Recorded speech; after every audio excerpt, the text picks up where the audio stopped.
situação da guerra entre Israel e o Irã está tomando proporções muito alarmantes. Hoje decidi fazer uma apresentação que lhe facilitará compreender o que se está a passar.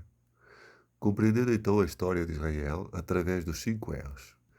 Para entender a complexa história de Israel, podemos usar 5 R's como lentes interpretativas, que são elas: restauração, redenção, rebelião, ruína e reconciliação.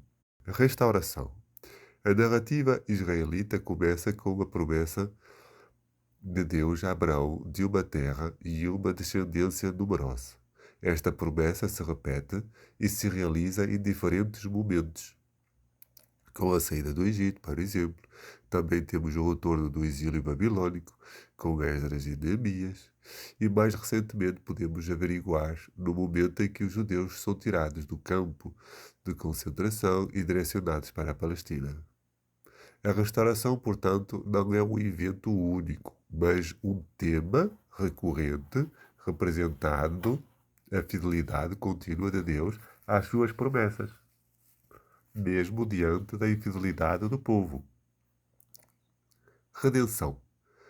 Intimamente ligada à restauração, a redenção se refere após a libertação do povo de Israel da opressão e da escravidão. Este se encontra livre para a adoração, ou seja, não tem poder humano que o consiga oprimir. O Êxodo é o exemplo. Para nossos tempos, temos o tempo que vai desde a restauração do Estado de Israel, em 1948 e 49, até 1956. Momento em que Israel começa a atacar seus vizinhos. A redenção é assim sempre uma ação divina, demonstrando o poder e a misericórdia de Deus para seu povo, para que este seja um exemplo para o mundo. A rebelião. Apesar das promessas e atos de redenção divina, a história de Israel é marcada por repetidas rebeliões contra Deus.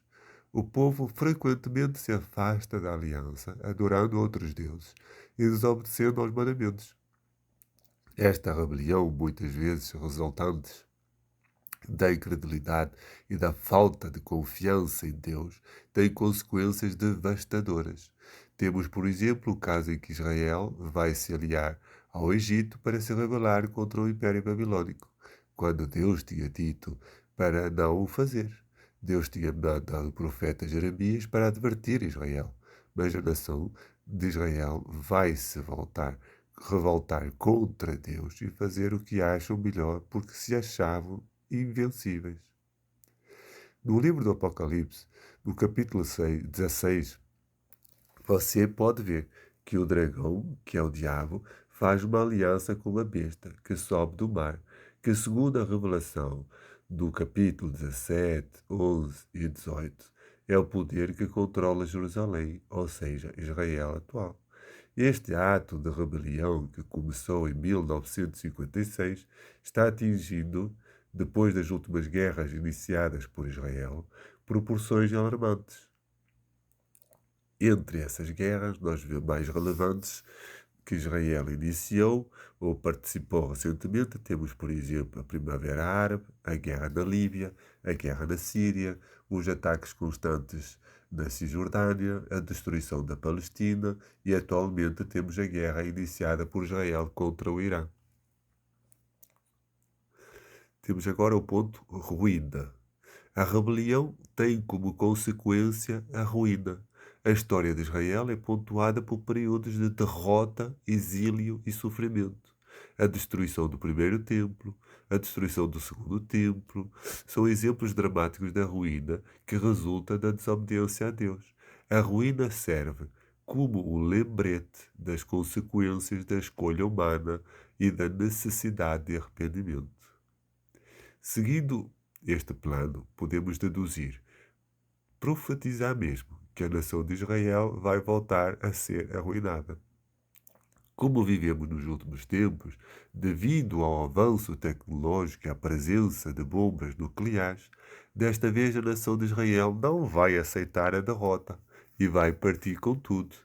Segundo minha compreensão, Israel vai usar bombas nucleares contra seus inimigos, causando uma destruição total, pois os seus inimigos também acabarão por não hesitar em usar as bombas nucleares.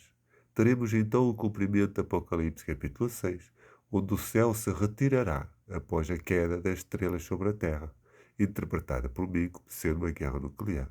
Isso explicaria a passagem de Jesus, onde os céus e a terra passarão, mas as suas palavras não passarão. E também, por exemplo, 2 Pedro, capítulo 3, onde a terra vai arder com fogo e a vida sobre a terra não será mais possível, provocando então a segunda vinda de Cristo. Temos então aí o quinto ponto, que é a reconciliação.